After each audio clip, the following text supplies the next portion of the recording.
Hello and welcome to another episode of Staying Power, a show that is all about building a better life. And on today's episode, we've all been there, standing at the crossroads of struggle and pride, knowing that we need help, but hesitating to ask. Today, we're diving into why reaching out is one of the bravest steps we can take, because asking for help isn't a sign of weakness, it's a testament to our resilience. So, here with me to talk about that today, as she is every single week.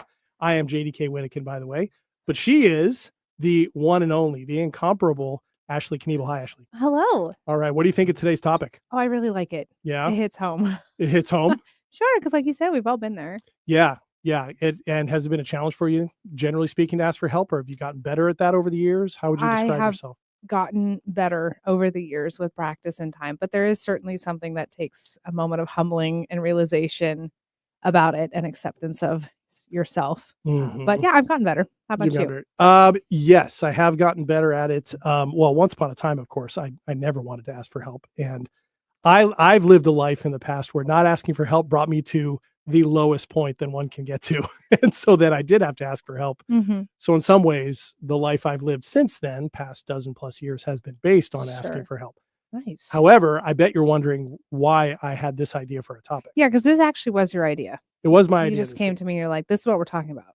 Did I just tell you that's what we were doing? Or I mean, I ran it by you, didn't I? You do always run it by me, and I really appreciate that. But you felt so strongly about it, and like there was a real personal conviction of this topic. And I was like, all right, we're doing this. Well, I appreciate that. Yeah, there is, because I realized that lately I've had to ask for help a lot. And despite the fact what I just mentioned, sort of having done that once upon a time, my lowest point, I still found it somewhat challenging.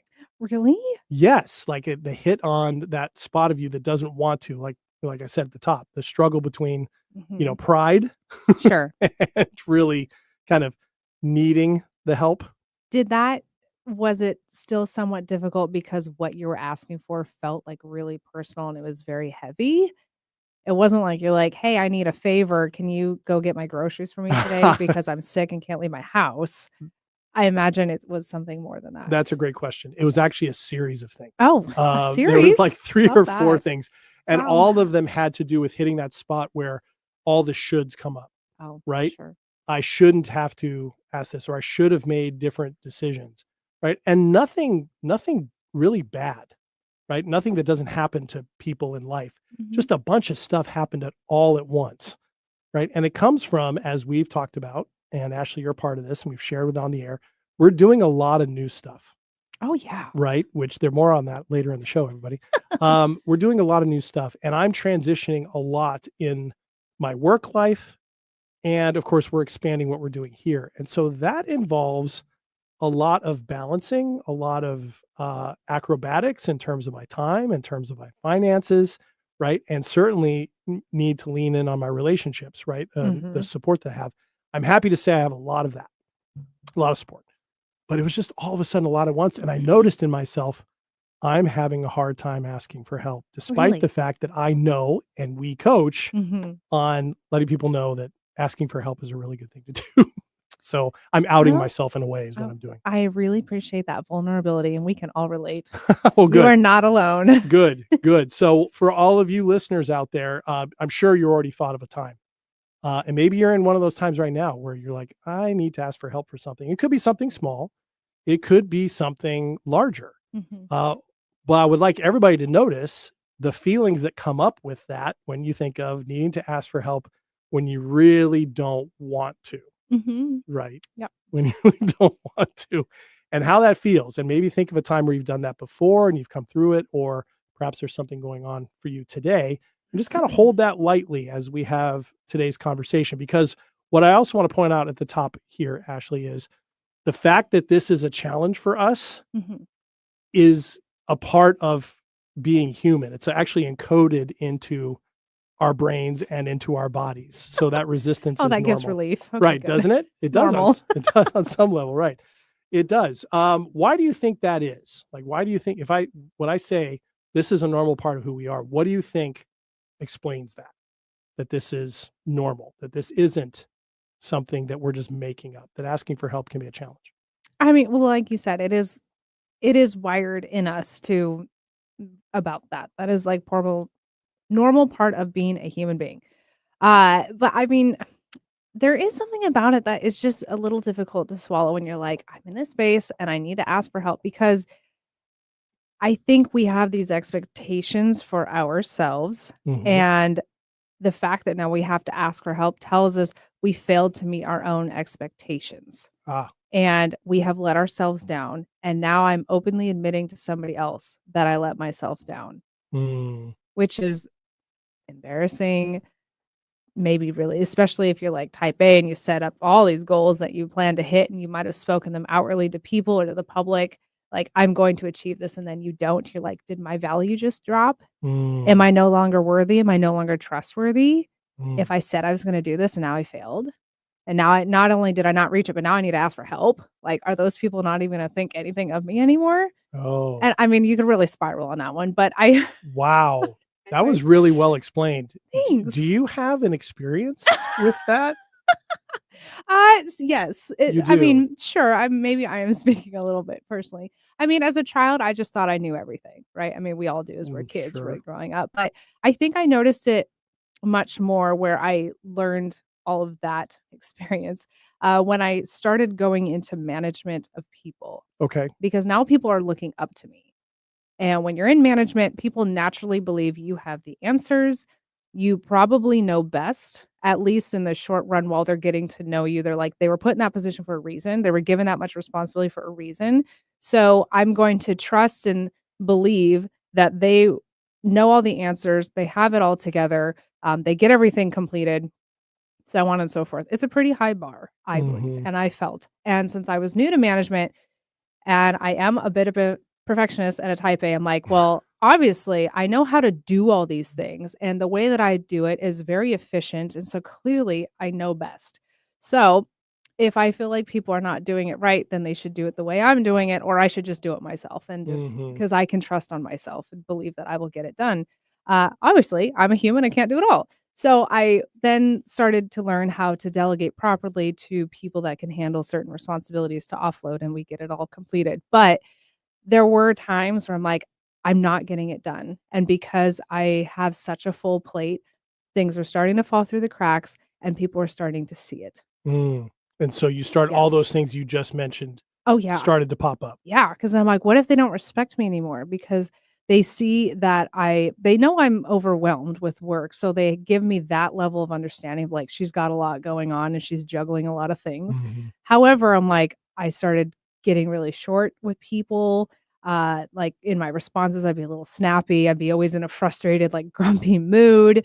They would know that I'm putting in a lot of time and effort, but the outcome that I'm trying to work towards is not happening. Mhm. And there was some times where I'm like, "Are they gonna give up on me? Oh, yeah. Because I'm not hitting the metrics that I had set out to hit." Mhm. And I hold them all to a good high expectation, but I feel that I'm falling short of the one I set for myself. Mm. So, will they still try to do their very best because they see that I am failing? Mm. Or is it good that they see I'm failing so they know I'm also human and just, trying to work hard and get it all done? But there were so many thoughts that came up with that when I started going into management in the beginning. Gotcha. So is it then like the challenge was asking them to help you do your job more effectively or to give you more feedback or It was more like letting them know, like, I, can't do it all. I will be first to admit, and when I tried doing it all, it wasn't going great. I was just Mm. stretched too thin, and I verbally said, like, "I understand I'm falling short in these areas, but I'm leading our team, and I need help for our entire team to get where we're trying to go." Man. And so, I just let them know, like, "Hey, I need help. I think you're great at doing this. Can I pass this off to you?" Gotcha. And and you know what? It also is a gift for those people because then they feel really good about being able to help you.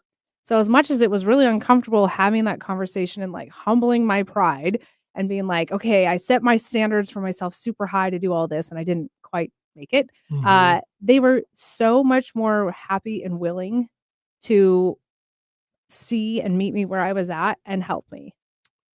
So it wasn't as bad as you feared. Not as bad as I thought once I got on the Ah, other side. okay, yes. Now let's take that example, and I'll share one of mine too. I'm not gonna ask you to go into your own vulnerable mode and not share my own. But Fair. this is a good way to introduce a couple things on how this is hardwired into us, right? So, one of these things, and this is all something that's talked about a lot in neuroscience, particularly neuroplasticity, that we talk a lot about the ability of our brains to adapt and create new patterns, new neural pathways to kind of build resilience, right? It's a Mhm. big part of what we talk about in our coaching and on this show. So, there's a couple things here. First of all, our brains are social brains. They're wired for connection, right? We Mhm. are meant to be interactive with other human beings. And so when those things come up like you just listed out very, very clearly, the fear of rejection is an inherent part of that social Mhm. brain wiring. We're automatically afraid of it. Right. And anybody who says they aren't is probably using a little bit of bravado to try to convince Denial. themselves, because people who really have moved past that Mhm. don't really trumpet it very much. They don't need Sure. to, right? They don't need to. Yes. Yeah. So there's that. The other thing that came up in your example, cognitive biases. We tend to underestimate people's willingness to help, Mhm. right? Because everybody has their own lives, Right. right? Yeah. Or we set expectations. They see me a certain way, or I'm supposed to be in a certain part of my life. That's what happens to me, right? Oh, That's okay. what happens to me. Oh. Certain part of my life. And because of that, they're going to be less willing to help. Or maybe they're willing to help, but they're going to judge me, or I'm going to go down in their estimation, this kind of thing. So, to give you my example of this, I have been shifting for the last few years in my career choices, my career paths. Mhm. And it has been a little bit of fits and starts here and there, trying some things that haven't quite panned out, right? Or I go one direction and go, okay, this part isn't working as well, but this other part Mhm. is working better. So I've made some adjustments along the way that, just the way things have worked out recently, have put me into a time crunch, temporary time crunch, and a temporary financial crunch. It's a lot of crunch. It's a lot of crunch. There's a lot of crunchiness going on. Wow. A lot of crunchiness going on. All very short term, because I have all these contracts for the things I'm doing now all coming in. They just aren't here yet. Mhm. But Okay. all of a sudden I had to go, "Oh boy, in order to hit the marks I need to hit, you're right, the Better responsibilities I start have, crunching. I need to ask for some help." And I did this. I was like, "Man, people are not gonna wanna help me. Everybody's got their own stuff, Really? or they're gonna think less of me because I'm a 51-year-old man. I should have all this stuff figured out right now, by I feel now." like everyone would wanna help you. Well, thank you. And I want to believe that, and certainly I think I do know that I can, right? Mhm. But it was enough of that fear, enough of that doubt, enough of that story, enough of that cognitive bias, that I was finding it really hard to do that. So I was scrambling to find anything else I possibly could. And here's the thing, I did. I talked to every single person I needed to talk to, like, "Hey, your contract's due. Can you get that in, please?" All these other things. And it just wasn't working. Like, it just wasn't working. Oh, I snap. could not control, obviously, how other people were going to How did that respond. feel? Terrible. It felt terrible because, based on what I was telling myself in terms of shoulds, Mhm. I should have been bugging them earlier, or I should not have overextended myself, or I should have had a little bit more of a cushion before I went this route. There was a lot of shoulds going on, second guessing myself, Mhm. which added to the problem, right? Because then it's self-doubt, it's self-judgment on top of that. So I'm already beating myself up a little bit, and then wanting to go talk to some people, and I'm already beating myself up. Mhm. Because what we do without recognizing is, when we lower our own estimation in our own eyes, in our own view, we're lowering in everybody else's too. I believe that, yes. Yeah. And I had to experience that not be the case. So Mm. when I finally reached out for some help, I told everybody what was going on, but every single one of them was like, "You're over explaining this. We get it. It's okay.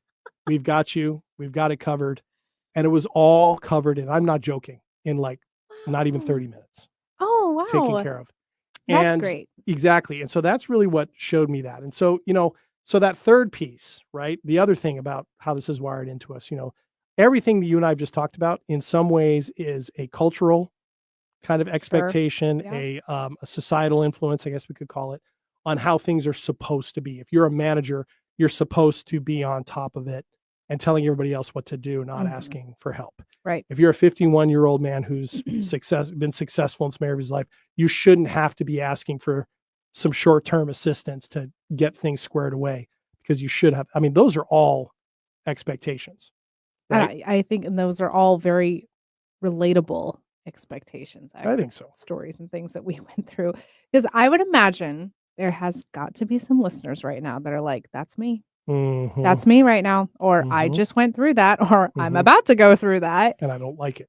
Yeah, and it's really uncomfortable, and I'm losing sleep at night, and I have no appetite anymore, and, like, all my passion for life is kinda waning right now because I'm not where I should be, Mhm. or Or I'm where not. people expect me to be. Yes, yes. Mhm. So, they're not alone. And, we're sitting here and we're okay. Yeah. So, Yeah.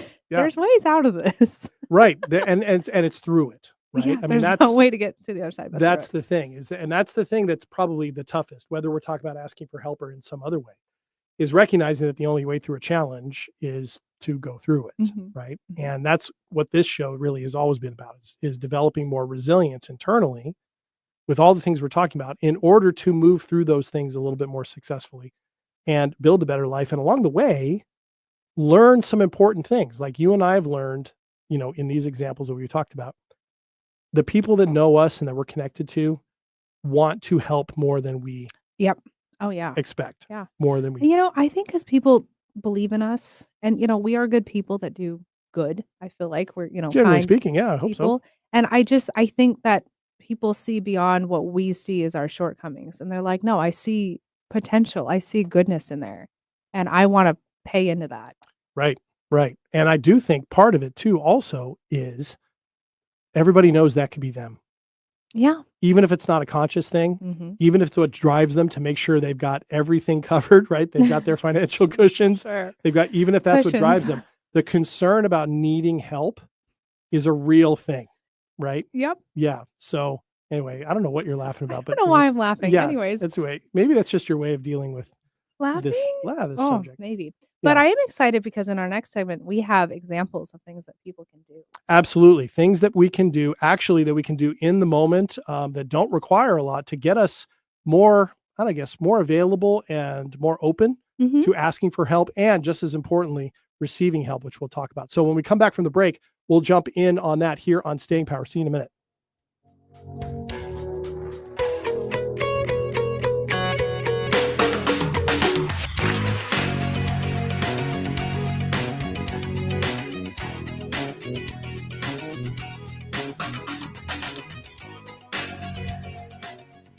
Are you ready to discover remarkable stories of resilience and cultural connection? This is Diaspora, a show sharing the journeys of first-generation immigrants from the Indian subcontinent now building their lives in North America. Inspiring, insightful, and always engaging, Diaspora offers a unique perspective on the immigrant experience. Join me, Aditya Mehta, my guests, on the Diaspora Show every Wednesday at 2 p.m. right here on KKNW. There's danger out there. It lurks on highways and quiet neighborhood streets. It's more likely to kill you than a shark, and more terrifying than the biggest snake. Distracted driving claims lives every day. Every notification, swipe, social post, video, or selfie while driving risks your life. So while you might think public speaking or the zombie apocalypse is scary, what's really terrifying and even deadly is distracted driving. Eyes forward, don't drive distracted. Brought to you by NHTSA and the Ad Council. Find our app in the Apple App Store or Google Play Store and take us with you wherever you go. Alternative Talk AM 1150.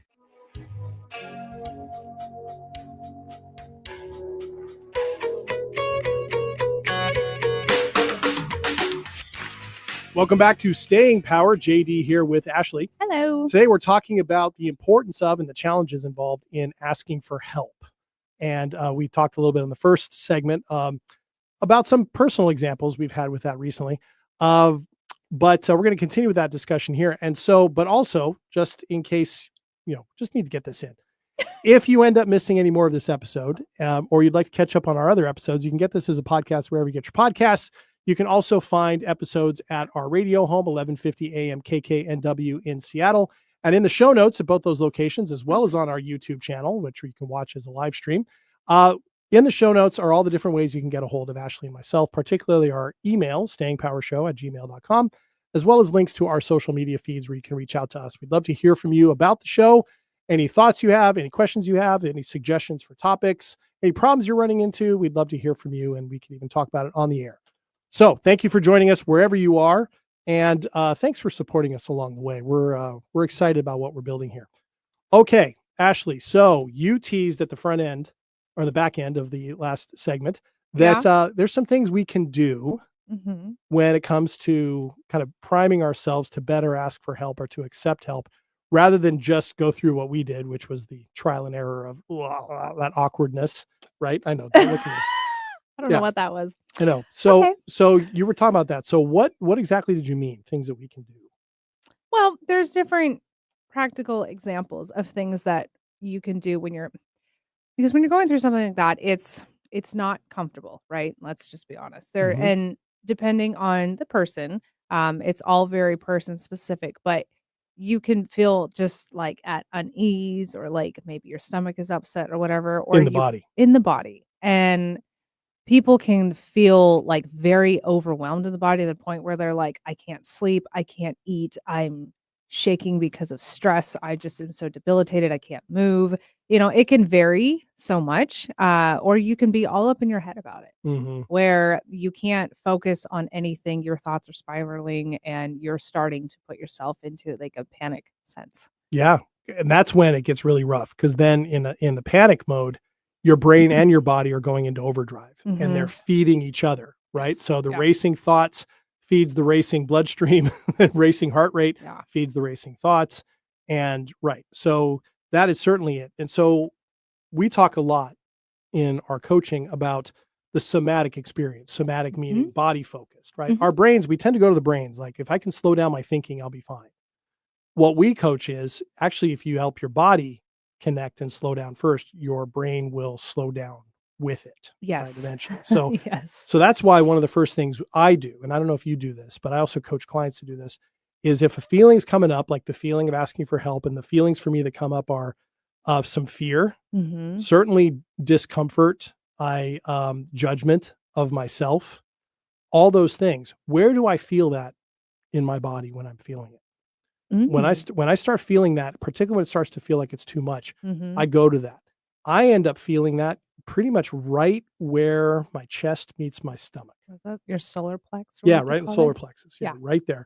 And then I also can feel it in my shoulder blades, right behind my neck, right? And then right between my eyes, right? It's almost like on the center axis, right through my body, starting my eyes, and it cuts right through the middle.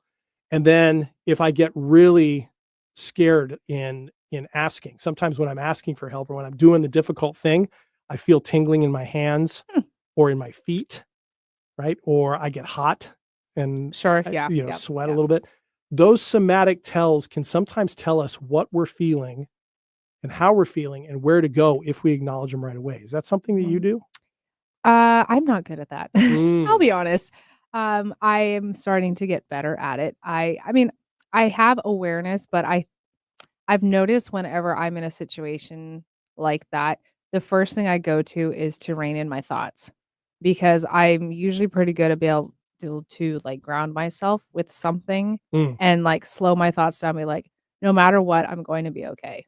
Like, I always put that down. Like, that is the first thought that always comes up. Like, no matter what, how this goes, whatnot, I will be okay. And that's built on your experience of having been okay. Yes. Right. Yeah. So yeah. And always, coming back and being able to count on myself and whatnot. So I always solidify that thought first.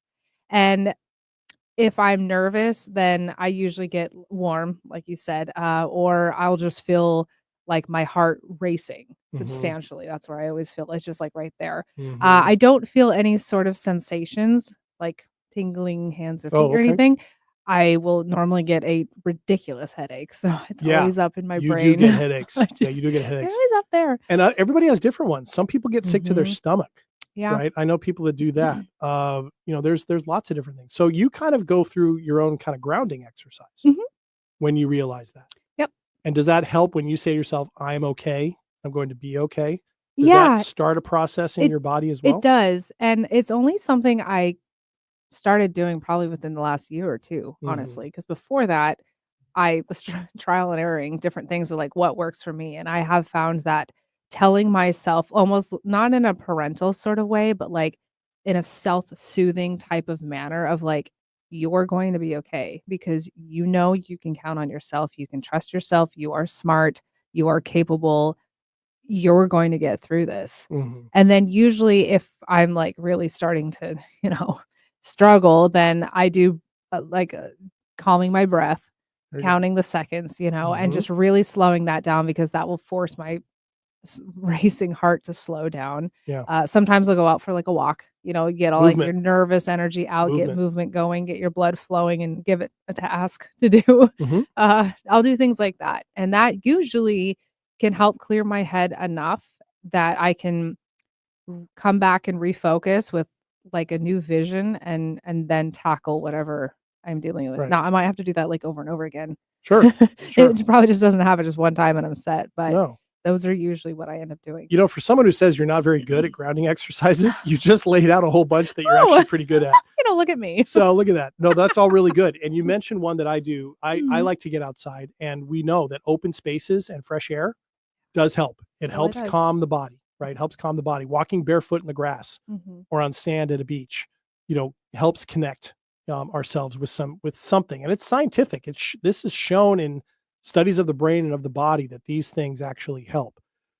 Breathing exercises for me. One thing that I do a lot for myself, and I do sometimes with clients, is I'll just have them notice their breathing. We hear all the time about box breathing, Yep. different counter breathing. That's all really good, but usually to try and start there, right, with a breathing technique can actually, for a minute, overload the nervous system. Like if you just Mhm. take a deep breath out of nowhere, it's like trying to pour too much water, like 2 liters of water into a 1 liter cup, Mhm. right? It's just too much. And that can actually lead to an increased tension in the body. So I just try to notice where my breathing's at. And I'll notice, oh, I'm shallow. I'm not breathing very deeply. I'm Mhm. breathing rapidly. That is a stress response, right? And it might Yep. be around whatever the feeling is, fear, recrimination, those types of things about asking for help. Mhm. And then, but here's the thing, if we notice our breathing by itself begins to lengthen out. Yes. So don't You fight it. just feel so much better. Notice where it's at. And yeah, and then Uh-huh. it starts to lengthen out. And then once it Mhm. lengthens out a little bit and you can feel the difference, right? Because oxygen entering the bloodstream opens up the bloodstream, Mhm. right? And it Mhm. reduces the tension in the arteries and the veins, reduces the tension on the heart. And those messages to the brain are no longer, this person is in crisis, Right. so ratchet things up, right? And that responds with a shift in the hormones that the brain is shooting through the body. It all works together. Mhm. But just noticing that breathing, letting it lengthen out, then moving into a breathing exercise can be a really great spot to get there. Because here's the thing we're afraid of in all of these things. We're having an anxious response because we're feeling vulnerable. In this Right. case, vulnerable to Right. asking for help for all the reasons we talked about in the first segment. So let's talk a little bit about some Mhm. actual exercises. How's that sound? Let's do it. You want to go back and forth? Yeah. Okay, I'll do the first one. How about that? Go for it. All right, there's a process called pendulation. And this is really good for when you're feeling overwhelmed. Like, Ashley, when you feel overwhelmed, do you shut down? No. What do you do? I shut Well, down. I get quiet and really grumpy. You get quiet and grumpy. Probably because I wanna be left alone so I can focus. So if I put on like a grumpy shell, people will leave me Okay. alone. So you kind of withdraw. Yeah, I go inward. You go inward. Yeah. Okay. All right. So pendulation is something. So when you go inward, where do you feel it normally? Like you said, you get a headache. Yeah, I'll All usually right. feel it right in my head. Let's go with the headache. All right. So now, but what's a part of you when you want to feel good, like, or that you notice in your body feels good Mhm. when you're feeling good? Is it, if it's not a headache, when you're feeling good, where do you feel it? Ooh. Hmm. I don't think I ever feel it in one specific spot. I Sure. just feel overall very light, Very light. Okay. like a So balloon. let's just say, for the sake of this exercise, Sure. that you feel that in your chest.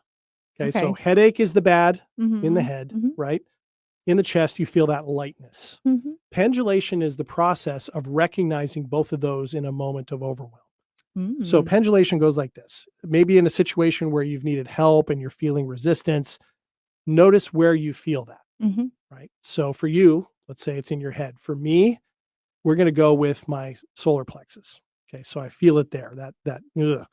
Now, notice where that tension shows up. It's in my solar plexus, it's in your head, and it could be just about anywhere. So those of you listening, identify where that is for you. Now, shift your attention to a place in your body in that moment that actually feels better. Maybe that lightness in your chest. For me, I kind of feel it in the tops of my legs. That place, yeah. You're so in tune. Yeah, That's on really interesting. tops of my legs. I Yeah. always kind of feel it there. If I want to feel Huh. grounded, I can go there. And so I'm noticing that feeling in my solar plexus and then shifting my attention as I'm letting my breath just kind of stretch out. I just Mhm. go back and forth between my attention between that difficult space and that place of ease. So between my solar plexus and the tops of my legs. Hmm. For you, Ashley, it's to your head and then that lightness in your chest. Pendulum, right? It's a swinging back and Right. forth of just attention, awareness to those things, Interesting. and notice your breathing. That can reduce the somatic response that's in that fight or flight element, right? Because we're trying to get into the flow state with Right. these things. Right. So that's one. And you just go back and forth. What that does is it shows us we get the experience of being able to hold those things at the same time. Tension and That's ease. so important. And we can choose where So to go true. more so than we think. So that's pendulation. Love that. Isn't that a good one? So good. What about another one? I do this actually, and this was a recent one, which I didn't realize it was until it actually had a name. And I'm like, oh wait, I do that. It's a way of settling your nervous system. It's called orienting. Oh yeah. And it's for those who don't know what it is. It's when you're in a state where you're, nervous and you're starting to spiral or you're feeling overwhelmed. Just be in your space and you look around and you pick an object or a thing, and that is basic, common, and you just focus on it. It could be like a window, it could be a plant nearby, a picture frame, something that's not moving and it's just there and it's always been there for a long time. And you just actually sit and focus on it and you realize like I'm in this place. I am not in danger because your nervous system is usually like spiraling and you're going into fight or flight or freeze and your body is like telling you like pick. Which one are we doing? What are we Right. doing? Because I'm freaking out and I have all this adrenaline and it needs Make to a go decision. somewhere. Right. Make a decision for me.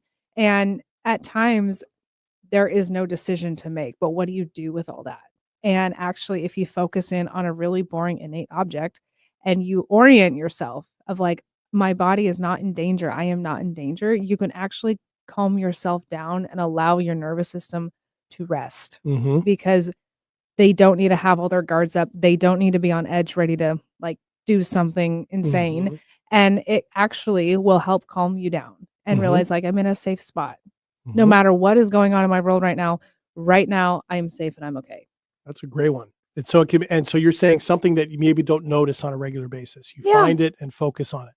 Yeah, I mean, yes, Learn the because details, you're what it like looks yeah, like. you're like in your space all the time, whether it's in like your car, your office, your home, wherever, and you're surrounded by things, and you might look at them without really looking at them, Mhm. right? And it's like you have your office chair. When have you actually sat and really looked at your office chair? Sure. You probably don't even know what fabric it's made out of, Sure. but you Sure. look at it and sit on it every day. Well, and You know? and these are really good because these are things that we actually do sometimes without knowing that we're doing that. One of the Mhm. reasons why people love bird feeders is exactly this. You have a Mm. bird feeder and you can watch it and you can focus in on it and you Mhm. can see these birds show up and they're just there for a little bit and you get to focus on them. Yep. Wherever you're at, it takes you out of that. It puts you into that moment, and being present Mhm. is where we connect with the flow state Yeah. and get out of the fight, flight, or freeze because we're feeling anxious about something about to happen. In this case, asking for help. Aquariums are good. Like or a Oh, fish bowl, fishbowl. you know. Yeah. Watching the fish. Yeah, Oh yeah. those are They're good. great. All right. That's Okay. another good one. Okay. So You there's got another one. one for managing got? the big emotions that can come up with asking for help. There's a process called titration, which is called, Mm. it's kind of breaking things down. For me, when I was thinking of the ask I needed to make of some people, right? It Mhm. felt huge. It Sure. felt really big. Life-changing. Yes, and I recognized in all this, recognizing how I was feeling that in my body, calming down, and what came to me in the process of kind of getting myself grounded was, I don't have to make the big ask just yet. I can make something smaller. So I reached out to the people that I knew I was gonna make these asks of and said, "Hey, I'm working through something. Can I talk to you later?" That was small a little ask? bit easier. That was a little bit easier, just starting the ball Yeah. rolling, Did right? it feel easier afterwards? You're like, "Oh, Yes. not so hard." Yes, in part Love because you're that. already committed and they're showing up to that. Because what they all responded was with, "Oh, sure. Are you okay?" And then my response was, "Yeah, I'm working through some things. I might need your help." Mhm. And sure, okay, call me when you can. Here's when I'm available, or I can step away now if you want to talk. What that did was it got the ball rolling, right? Instead of just launching in to making it big, it's kind of breaking it into bite-sized Mhm. pieces. Just Oh. start with the very basics. And sometimes that can even be, even if you're not sure you're ready to make an ask, letting somebody know the situation that you're in. Mhm. Hey, I'm feeling this and I'm going to have to ask some people for help and I just hate that feeling. And what are they going to respond with? Probably not, "Well, what's wrong with you?" Yeah. You know, "You The should have worst thought they're of gonna this." say is, "I can't help you." Right, But exactly, exactly. Okay.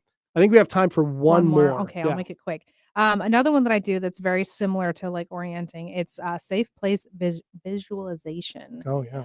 And we do this a lot without realizing it, but it's when, again, when you're in a situation that's really difficult or uncomfortable, you can close your eyes and imagine what your safe place would look like. You Mhm. know, like, is it your grandmother's couch while she's giving you cookies? Is it a beach somewhere? Is it, Ah, a place where you feel comfortable, safe?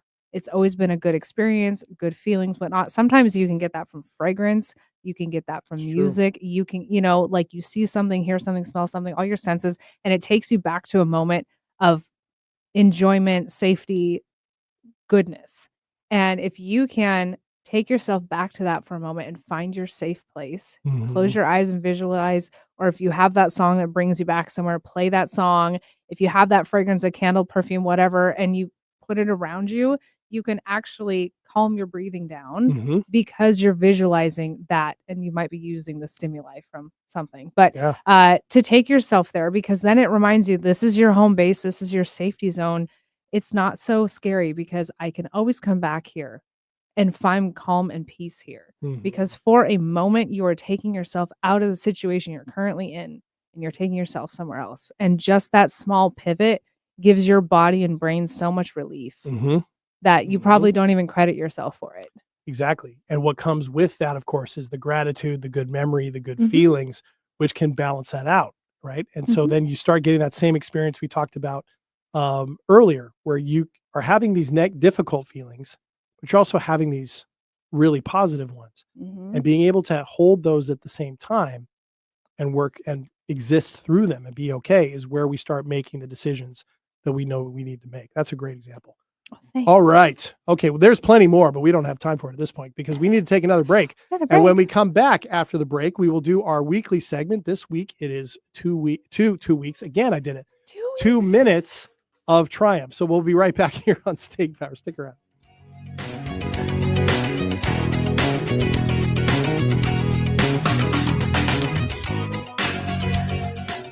Hello, I'm Chris Erdman. Every Wednesday at 8 a.m. on KKNW, I sit down with inspiring entrepreneurs, creative minds, and game changers to uncover the real stories behind their business. On my show, Made of More, we explore the challenges that they've overcome, the breakthroughs that they've celebrated, and the mindset that drives them forward. If you're ready to unlock your full entrepreneurial potential, Made of More is the show for you, because here we know you are made of more.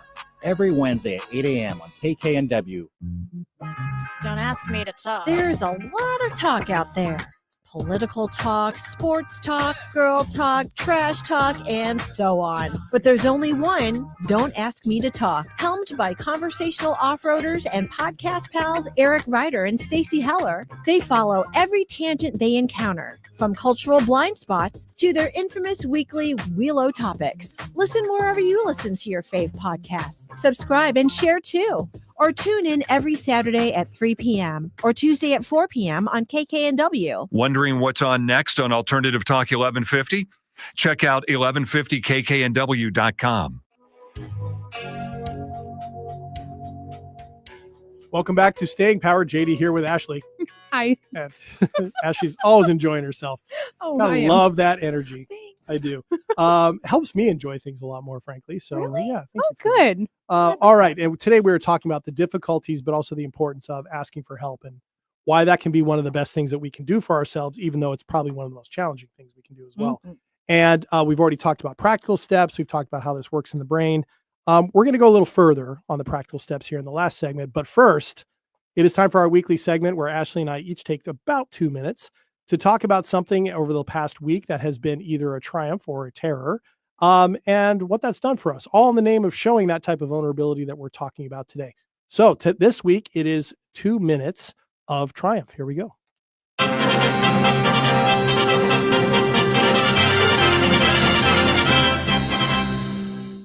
Yes.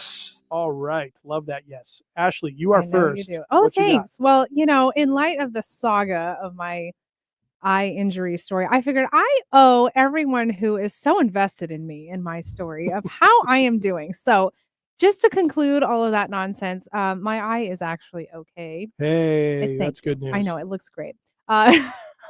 They both do. It does But look great. Can't even tell. oh, gee, thanks. So there is a little bit of healing process that's still happening. So all I have to do is just put these really annoying medicated eye drops in at night, Okay. because apparently that your eyeball actually does it gets a little inflamed overnight, and it can actually, I'm just dropping the word. But anyways, it's a little larger than normal. And as you wake up and go about your day, it goes down to normal size. Huh. But because of that, I was feeling aggravation in the spot that was injured. So she's like, just use some medicated eye drops for now, until it fully heals up, and then you'll be fine. That's amazing. So Congratulations. all's good. That's That my is good. triumph. That is good. Thanks. You had a lot of people asking you about this out of the I blue. was so touched that so many people were checking in about it. It was very Uh-huh. kind. Yeah. It's always fun when that happens. And I you know. And they were from people I was not expecting too. know. So it was very did cool. they hear about it on the show? Yes. I'm Even like, better. you tune in? That's Even better. great. That's amazing. That's amazing. That's Thank you to fine. all those people. And thanks for checking on Ashley too. Yeah, thanks. And I'm glad everything's okay. Thank you. That's great. Yeah, no damage. All right. My 2 minutes. The Staying Power Network continues to grow. We are really close. I mean, literally close to signing a new show that we're going to be producing under the Staying Power banner. And we love the shows we have. Diaspora is a great show. Made of More is a great show. And those are growing and developing over time. This one is going to be really fun too. And I can't say anything more about it at this point I can't wait because until we can. yes, but you're going to be hearing more about it in the weeks ahead. We're pretty excited about it. It's a really big moment for us. It is a very large moment. It is. It Very is. proud. It's going to be really good. So I'm very excited that the work that we've been putting in on that, and it's been a really easy process. This team we're working with Mhm. is just as excited about us as we are about them. I know. And it feels really good. So you'll be seeing more about that in the weeks ahead. So that's mine. Love it. It's a triumph. All right. All right. Okay. So let's, in this last segment, Ashley, let's, Mhm. we've talked about different somatic techniques. Yeah. Let's kind of break things down into some practicalities. Asking for help. If it feels so big, what are some actionable strategies to make it less big and kind of Sure. get there, right? And experience that. So do you want to start or do you want me to start? I can start, but I kind of am going to steal something that you said earlier, is by doing a smaller ask. Starting with smaller asks for help. Kind of like you said, you broke down your larger one by just putting it out there like, hey, I need to ask you something. Are you available to talk at some point? And that helped alleviate some of the, oh no, feeling that you were having. And it Mhm. worked. And it's true. It's similar to like building up your confidence. You do this over and over and it becomes easier. You kind of find your way with it. So when you're facing something that's really overwhelming, or you're like, I have to humble myself and ask for help, start with the smaller things, Mhm. because no one actually expects you to do it all. Mhm. And nobody expects you to be perfect and successful all the time. Mhm. They This is just true. don't, because they know they're not. Right. Right. So start with the small things. Start with the smaller That's what things, I- lead up to it. Okay. Yeah. Another thing when asking for help that is really important is be specific. It can be really tempting at the front end of asking for help to want to give someone the full story, right? To give the full context. Oh, really? Yeah, yes, it can be. She's looking at me and laughing for a reason. It can be really tempting to do that when really what's best is actually to make the specific request at the front end. So the Mm. person knows what it is that you're needing help with, and then explain what's happening. The reason why that's more effective is for two reasons. One, you get the ask out of the way. So the thing that you're most worried about, feeling the most tension about, feeling in your body, wherever you feel that, Mhm. you're getting that out of the way. Second, from the listener's point of view, they're actually now paying attention to the context because if you're explaining the context before you make the ask, they're wondering what the ask is. And they're totally missing the context. And they're missing the context, not as connected to it as Yes. before. So if it's something where you're needing to ask for money, saying, I'm in a financial pinch and I'm looking for help. Mhm. And I'm wondering if you can help. Here's the situation. Hmm. They may say right away, how much do you need? And you can say that, right? Say whatever it is. But then it's out in the open and that person is already thinking, okay, can I do this? Can I not do this? They're probably going to know. But then they can hear the context and they can become part of the problem solving process for you, whether they can help you fully in that request or not. It allows them to kind of be equal partners in this conversation rather than waiting through the context for the big reveal. Right? Sure. Right. Sure. You don't want them to watch a movie to get to the outcome. Right. So you want to be specific from the very front end for both for your own sake and for Mhm. their sake. I like that. And I mean, you can even use that practice in any area, like any Mhm. difficult conversation or tough or uncomfortable conversation, not necessarily just asking for help, That's but very true. you can use that in your relationships Yeah. Like, or at work. yeah, like what you said to me that one time does not work for me, or I'm hurt by such and such that Yeah. happened, or I'm bothered by this experience. Oh, why? Here's why. Here's the context. Mhm. Because it's honest, right? It puts Yeah. everybody into the same space of what you're going to be looking for, Well, just being specific. and it's almost like an invitation for the other person to meet you there and like work through it. Mm-hmm. Because otherwise then you're just building up resentment and then they're like, why are they being such a way? And then Mm-hmm. you're not saying, so then they start acting such a way and then, Mhm. it just spirals. Right. Another thing that you can do is just normalize the experience for yourself. And we've talked about this kind of as a common thread through this entire episode, but it is normal. I mean, you think about it, people that start companies, they start hiring positions because that is their way of asking for help. Oh, Like that's why people have jobs, is because not everybody can do all of it. that's So a they good just point. made it into a job instead of asking for help. But there's other, moms at home need help with things, right? And so they usually ask family members, the kids, whatnot. Friends ask friends for favors all the time. Hey, I need a ride somewhere. Can you, help me out with this thing or whatnot? Like I need a wingman on my date or whatever, it can look so many different ways. Yeah. And usually those ones are a little bit lighter and we don't think anything of it because we're like, it's going to end up being something good for that person too. Mhm. Whereas in these instances, it's like, I might be putting somebody out by asking them this question, or I might be asking something that I feel the responsibility about. So they're probably going to feel a responsibility about it too. Mhm. And I'm not trying to put that on them because it's not their responsibility, but I'm just making them aware so if they feel generous and able and willing to help, they will do so. That's true. But it's totally normal. It is. It's a shared experience. Yeah. We all have. And, and extending that opportunity, because sometimes as much as it's hard to see it that way, I believe that's what it is unless you've really dug yourself in a hole because you made a bunch of bad decisions and now, that's one thing. But when you're just genuinely down in a rough spot and you're asking for help, you are giving an opportunity to somebody else to do something that's going to make them feel really good too. Mhm. Mhm. So it's a gift. Absolutely, it is. And even if you've made a bunch of terrible decisions, and put yourself in that spot, it's also a mistake to underestimate that aren't Yeah. people out there who won't help you through that, because we don't know necessarily what other people have already gone This is through, true. right? We don't know that. So it gives us an opportunity to see that shared experience. All right, and then here's the last one that I can think of. When that process is done, when you've asked for help and whatever answer you've received, And generally speaking, it's going to be positive. Even if somebody can't necessarily help the way you want, you get that support. They can give you ideas. You never know where it's going to come from and what it's going to look like. Reflecting, once that experience is over, reflecting on the experience that was positive. Oh, I Yeah. asked for help.